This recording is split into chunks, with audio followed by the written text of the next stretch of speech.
नमस्कार दोस्तों, स्वागत है आपका साइट फॉर वर्ल्ड के ऑफिशियल लर्निंग प्लेटफॉर्म पर, जहां स्टूडेंट्स और जॉब सीकर्स के लिए करियर, टेक्नोलॉजी और प्लेसमेंट से जुड़ी इंडस्ट्री ओरिएंटेड और प्रैक्टिकल नॉलेज दी जाती है।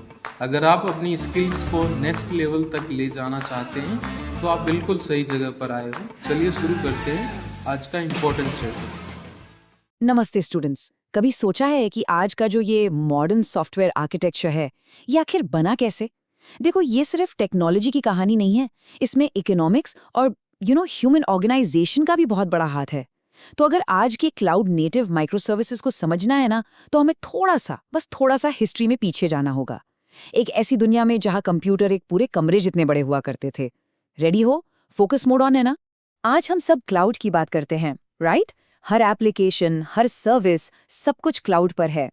लेकिन क्लाउड की असली कहानी को समझने के लिए हमें पहले मेन फ्रेम को समझना होगा। जी हाँ, वही जाइंट मशीन्स जो कभी कंप्यूटिंग की पूरी दुनिया पे लिटरली राज करती थी।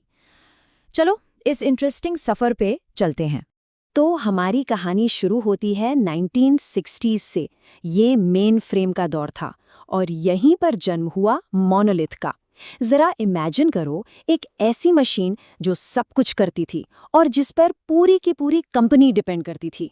One machine to rule them all. तो ये मोनोलिथ है क्या भला? सिंपल भाषा में समझो, एक एप्लीकेशन जिसका यूजर इंटरफेस, मतलब जो आपको स्क्रीन पर दिखता है, बिजनेस लॉजिक यानी सारे रूल्स और कैलकुलेशंस और डेटा स्टोरेज, सब कुछ, एवरीथिंग एक सिंगल यूनिफाइड यूनिट की तरह बनाया गया हो। सब कुछ एक ही प्रोसेस में, एक ही जाइंट मशीन पर चलता था। समझ आ रहा है? एक ही पैकेज में सब कुछ।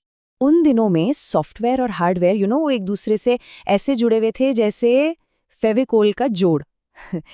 कंप्यूटिंग पावर इतनी कीमती और रेयर थी कि सेंट्रलाइजेशन ही एकमात्र ऑप्शन था। सीधे शब्दों में कहें तो सिस्टम ही मशीन थी और मशीन ही सिस्टम थी। क्लियर हुआ ये पॉइंट? देखो, ये मत सोचना कि मोनोलिथ बनाना कोई गलती थी। बिल्कुल नहीं। ये उस टाइम की टेक्नोलॉजिकल, इकोनॉमिक और ऑर्गेनाइजेशनल मजबूरियों का एक लॉजिकल रिजल्ट था। टेक्नोलॉजिकली सिर्फ मेन फ्रेम्स ही इतने पावरफुल थे। इकोनॉमिकली ये एक बहुत बड़ा इन्वेस्टमेंट था जिसे एक सेंट्रल आईटी डिपार्टमेंट मैनेज करता था। और ऑर्गेनाइजेशनली एक ही आईटी टीम, एक ही सिस्टम बनाती थी। सब कुछ एकदम सेंट्रलाइज्ड। लेकिन कहानी में ट्विस्ट तो आना ही था। जैसे जैसे ये मोनोलिथ्स बड़े होते गए, इनकी सफलता ही इनकी सबसे बड़ी दुश्मन बन गई। और यहीं से शुरू हुआ वो दौर जिसे हिस्ट्री में दी सॉफ्टवेयर क्राइसिस कहा गया। फोकस बना हुआ है, ध्यान से सुनना, ये इंपॉर्टेंट है। सिस्टम्स इतने बड़े और कॉम्प्लेक्स हो गए कि उनका कोड बुरी तरह उलझ गया। इसे स्पगेटी कोड कहा जाने लगा। जैसे नूडल्स का बोल, जिसमें एक नूडल खींचने से पूरा बोल हिल जाता है, बिल्कुल वैसा ही इस कोड को मेंटेन करना ऑलमोस्ट इम्पॉसिबल हो गया था। एक छोटा सा चेंज करो और पूरे सिस्टम में कहाँ क्या इफेक्ट होगा किसी को नहीं पता। इसी प्रॉब्लम को फ्रेडरिक ब्रूक्स ने अपने फेमस किताब द मिथिकल मैन मंथ में समझाया था। उनका लॉ कहता है, एक लेट सॉफ्टवेयर प्रोजेक्ट में और लोग जोड़ने से वो और लेट हो जाता है। अब आप सोचो, ऐसा क्यों? क्योंकि एक ही कोड बेस पर इतने सारे लोगों के बीच कम्युनिकेशन ओवरहेड इतना बढ़ जाता था कि प्रोडक्टिविटी ही खत्म हो जाती थी। अगर इंटरव्यू में पूछा गया तो बता पाओगे ना? इस केओस से लड़ने के लिए इंडस्ट्री ने वाटरफॉल मॉडल जैसे एकदम स्ट्रिक्ट टॉप डाउन स्ट्रक्चर को अपनाने की कोशिश की। सोचा गया, चलो एक सिस्टम बनाते हैं। पहले सारी रिक्वायरमेंट्स डिफाइन करो, डन। फिर डिजाइन बनाओ, डन। फिर कोड लिखो, फिर टेस्टिंग करो और आखिर में डिप्लॉयमेंट। कोशिश थी कि इस केओस पर कंट्रोल पाया जा सके। और फिर 1980s में एक रेवोल्यूशन हुआ। कुछ ऐसी एक्सटर्नल फोर्सेस एक साथ आईं जिसने एक ऐसी सिचुएशन बना दी जहां एक नया आर्किटेक्चर ना सिर्फ पॉसिबल था बल्कि जरूरी भी हो गया था। The stage was set for a change. 3 forces एक साथ आईं। बूम! पहला, हर डेस्क पर पर्सनल कंप्यूटर यानी पीसी आ गया।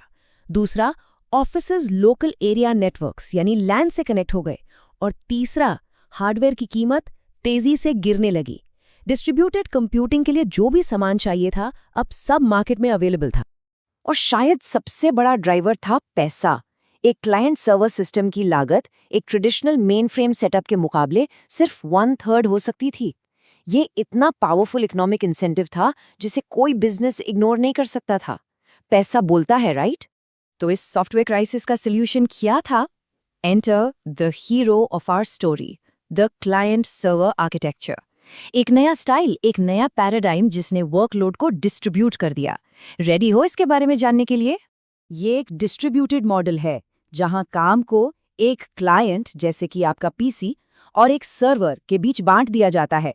क्लाइंट सर्विस रिक्वेस्ट करता है, जैसे रेस्टोरेंट में आप ऑर्डर देते हो, और सर्वर उस सर्विस को प्रोवाइड करता है, जैसे किचन आपका ऑर्डर तैयार करता है। सिंपल है।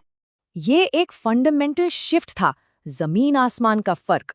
देखो, मोनोलिथिक में सारी प्रोसेसिंग एक जगह होती थी, जबकि क्लाइंट सर्वर में प्रोसेसिंग नेटवर्क पर डिस्ट्रीब्यूट हो गई।